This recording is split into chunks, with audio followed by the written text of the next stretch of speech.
Matt Pakucko is the co-founder of Safe Porter Ranch.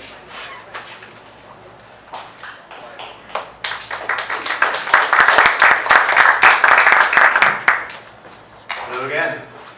So yeah, thanks for sticking around. What's up, Doc? So what are we still up against here after 10 years? Actually longer than 10 years, as most of us know. We're up against the same agencies, same elected officials. Some of them are actually literally the same elected officials. The same failures that happened before. They keep mentioning, and you read about it in all the newspapers lately, oh, but there's so many new laws and regulations about gas and blah, blah, blah, blah. These are administered by the very same agencies and institutions that came up with the previous set of laws that they didn't enforce. And all too often, it's funny that when these things like these new laws come up, elected officials will, and all the powers that be will say, oh, look at all this little improvement, and they suddenly appear when there's a tiny and insignificant improvement that we all know very likely not to be enforced. Like recently, our very event right here. Who advertised our event for us? Let's see. We send out notifications ahead of time to these folks.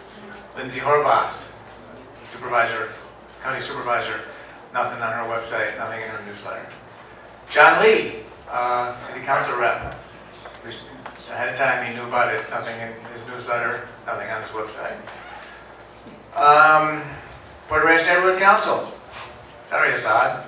You guys helped us get this room from weeks ago. Nothing on the website, nothing in the newsletter, even after specifically asking them. But a lot of these organizations, a lot of these people will say, oh, but look at the new laws. Anyways, so this is ongoing stuff. Recent incidents will prove it. There's the Rule 1148.2, if you know what that is. It's AQMD requires SoCalGas and other such utilities to send out notices when they're going to be doing operations that will send airborne contaminants. You can get on that list. I'm on that list.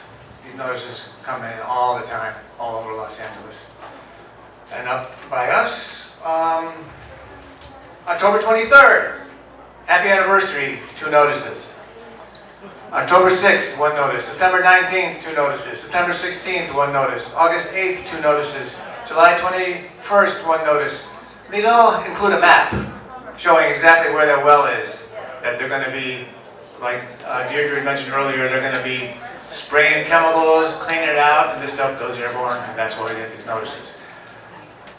Those things will keep on coming, and I can go back for years and tell you how many came just for here, not to mention all of Los Angeles. And these notifications still isn't protection. It's not the same thing as prevention, accountability, or transparency. Alert without action, that's just theater. And even this week, literally, my music cohorts were in Long Beach Convention Center. They had to evacuate because of a gas leak. I love it. On the 23rd. Sorry I missed that convention. And there was another one in South Beach as well, another gas leak happening in some residential area. So, and I also find it disgusting that that list of, like Horvath, John Lee, etc., that they're not here, they didn't advertise anything. Why are we fighting against the same people so often that are elected and hired to protect us? Why are they on the list of people and things we have to fight? And that's what I mentioned kind of lastly here, the latest, greatest expanded hazard is Sunshine Canyon garbage dump. That was an issue before they dumped hundreds of, how many thousands, I don't know how many, thousands of tons of LA fire debris, hazmat debris. The county approved it into Sunshine Canyon. And those people are getting hammered over there again, this time with hazmat. It's not rated for hazardous material, but the county waived that requirement. So that one just got a hell of a lot worse. So here we are, all of us, because of this avoidable environmental crime. It changed our lives. Some of us were broken by it. Many of us, probably all of us, were changed some way, greater or for worse. And it brought many of us together. But the record shows that this community also changed the system, measurably and undeniably. We shut it down for 2 years, we cut the number of wells, we cut the capacity, we forced overhauls. So this is not a story of defeat, it's a blueprint. So here's the forward look. If we keep organizing, keep documenting, keep showing up, keep each other notified, informed, we'll keep winning. Not all at once, not perfectly, but steadily, incrementally, until the safety is real, accountability is real, and our families can breathe easy again, no pun intended. So thank you all for being the reason that any of this changed. You all, and so many people that are not in this room, and many people that have even moved away. It took a village to get anywhere. And I just always keep on looking back at that, knowing that half of that is gone. So let's make whatever comes next really count. Let's shut it all down. Thank you.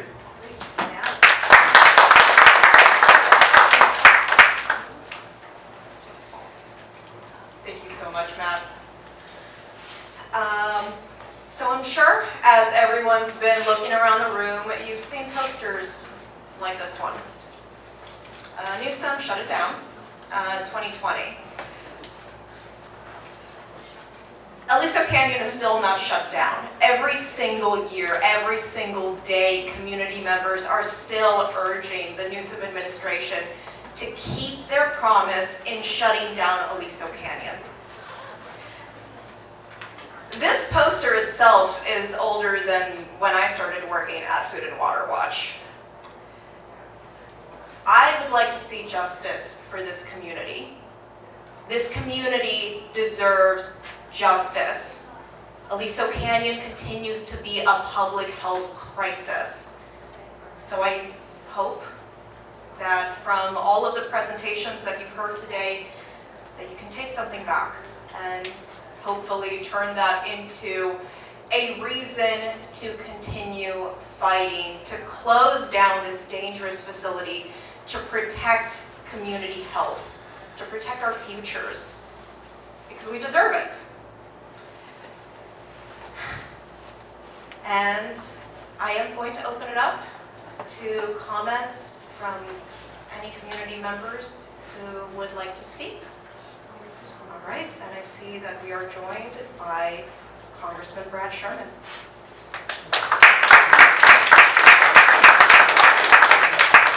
As in any public comment period, you have 2 minutes. Good 1 minute, 1 minute. That was good. Andrea, thank you very much. I'm known as Brad Sherman from America's best named city, Sherman Oaks, which is where I live now. But 10 years ago, we lived up that hill, and we were about as close as anyone to SS 25.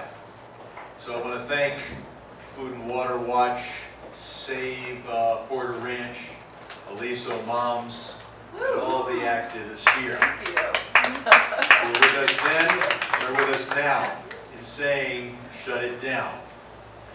Now, the first thing to do is to analyze the health effects, and Dr. Nordella needs to be praised for that.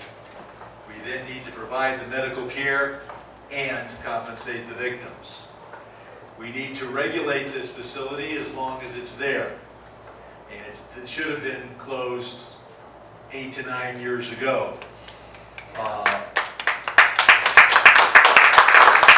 long as it's there, I passed the Underground Gas Storage Safety Act, which requires federal regulations. They're not as tough as I'd like them to be. We need to get PHMSA out here to inspect this facility, just as the state has inspected the facility fairly recently. but we need to limit the usage of this facility. Lower pressures reduces the chance of another blowout. Now, SoCalGas has been very cagey. You say shut it down, they say, well, that means no reliable gas service for LA and Orange counties.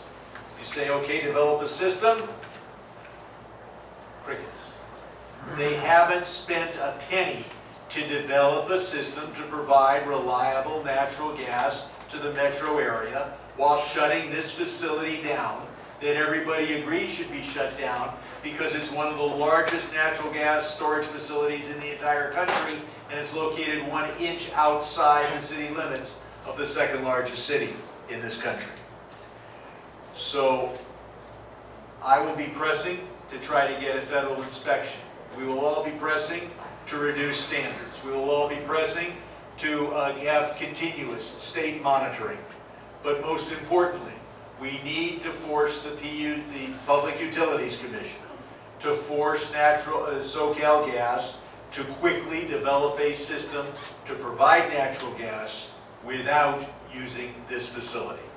They should be a little ashamed to have been the custodians of the largest natural gas blowout in the history of America. You would think that would motivate them to shut it down. And of course, finally, we need to move forward to a carbon-free system of providing energy for the people of this city and the world. I realize that's a little bit into the future. Thank you very much.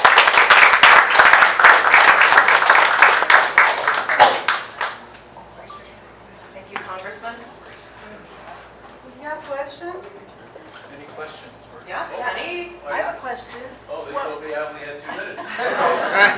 Well, you said you were pressing for a federal inspection.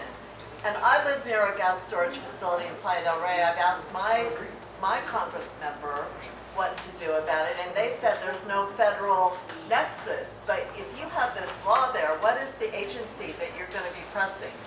Believe it or not, it's the folks that regulate the natural gas pipelines. Oh, It's called PHMSA, and it is part of the Department of Transportation. and that's how they get a lot of the gas here, And that through is, the yes, pipelines. Okay. yes. We had the Secretary of Energy, Munoz, out here back 9 years ago. But ultimately, this is believe it or not, a Department of Transportation issue. And that's because an awful lot of what has to be regulated is the transporting of natural gas. This facility is part of the overall transportation and delivery system. So that's the federal And regulation. can you say the name of the agency one more time? PHMSA, PHMSA. Thank you.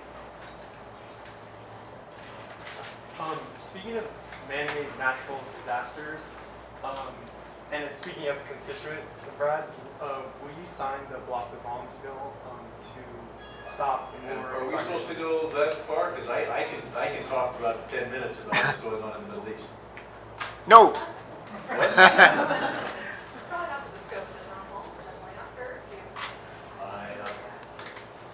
We'll be addressing that on our next town hall meeting, November 19th.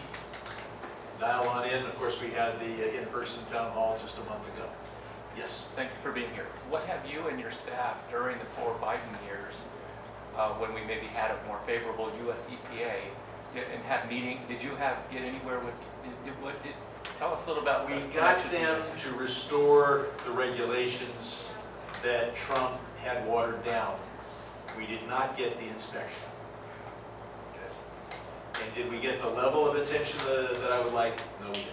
But there's probably a big file at U.S. EPA that. It's actually at PHMSA.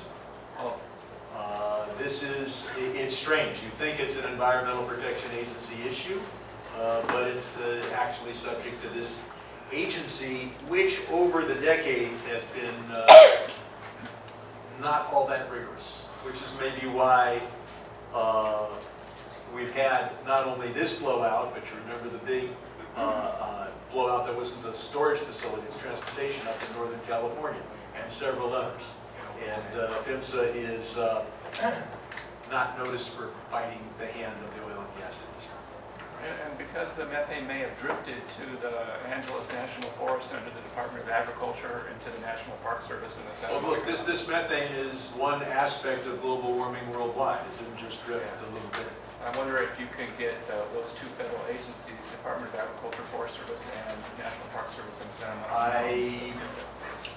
I don't think I can get them to do it because it is PHMSA's job under the regulation. Thank you. Yes. Thank you. At Aliso, how much of this gas is being used locally and how much is being used for other part of state or other This countries? facility provides natural gas as far south as Tustin. This is the biggest natural gas facility, storage facility in California, and by some measures, it's the second largest in the entire country. So it Is does it go to out of state or out of No, country? the gas comes in from other states and then is used in the LA metro area. Yeah. So correct me if I'm wrong, but our Board of Supervisors are all elected. Yeah. The Board of Supervisors are governing through two other parties down the line through the Department of Public Health. CPUC, I've seen documentations that say that they respond to the health effects only from the Department of Public Health, with their signatures on paper, okay, in the past. So now you have the Department of Public Health just spent $25 million to UCLA Environmental Health. We have data information on numerous issues that are health issues that should be reporting this to the CPUC, which then could feed back because they have control over the gas company. What has been done from the Department of Public Health feeding back to the CPUC of this information and data? Doctor, you probably know the answer to that better than I It's not a do. rhetorical question. I do Because not you're know. focusing on county government and state government and health, and I'm from the federal government, I don't know near as much about medicine as you do. So, Well, my question is that if we have this information and we want to control, everybody here wants to control, the only person who can control an ESOP is whatever the CPUC. So if the CPUC has this information, are they getting the information from the Department of Public Health? And if not, why not? I assume they're getting the information, that certainly all the information that's publicly available. I'm sure that activists here will make sure that anything that's publicly available is officially presented to them. But ultimately, they have to make the decision to force, I mean, we're dealing with two different issues. You're the best person to answer questions on what are the health effects. It's And not what are the health effects, but- I apologize. It has to do specifically with the passing of information. Does the Department of Public Health believe in UCLA's study? Let's take an example. To go, wow, this is very impactful. I would hope so, and yet my focus is Washington and the federal government. You're talking about a state university or a great university, an agency of county government and an agency of state government. And you would know those answers at least as well as I would. At the federal level, we need to get the inspection, and then at the and I realize this is a matter for state government, we've got to get SoCal instructed that they've got a year to figure out a way to provide natural gas for as long as we're going to need it without this facility operating. That's In only- the meantime, we've got to lower the pressure here, because the less pressure, the less likely that we have the next blowout. That's only going to come from the CPUC. CPUC I would say governs them. the agency that SoCalGas wakes up in the morning worrying about and goes to sleep worrying about, the agency that tells them how much they can charge and what they have to do is the California Public Utilities Commission. I've testified before them. Right, so there's a I'm sure you were breakdown there. between the Department of Public Health and the CPUC. There's a breakdown. There's not being communication like with this study, and it's publicized. I hope you're right, that it's just a matter of communicating. My fear is that the PCUC doesn't want to listen. That's right. There we go. Deaf to our ears. They certainly haven't listened to me. Congressman, the issue is that everybody works in their own lane. The CPUC code, unfortunately, does not include accounting for community impact in their proceedings. You are in the federal government for a long time, but you are also friends with many of the members of the state government. So within the domain of legislation, the best thing, in my opinion, that we can see from you is a lobbying effort to the state legislators to insert in the Public Utility Code that community impact must be part of every proceeding of the PUC. Yeah. Pilar will be back here, but if she isn't, I will be telling all of the legislators. Right now, it's not in there. Yeah. And they hide behind that fact. Yeah. This is not one of our requirements. They say they're concerned about ratepayers.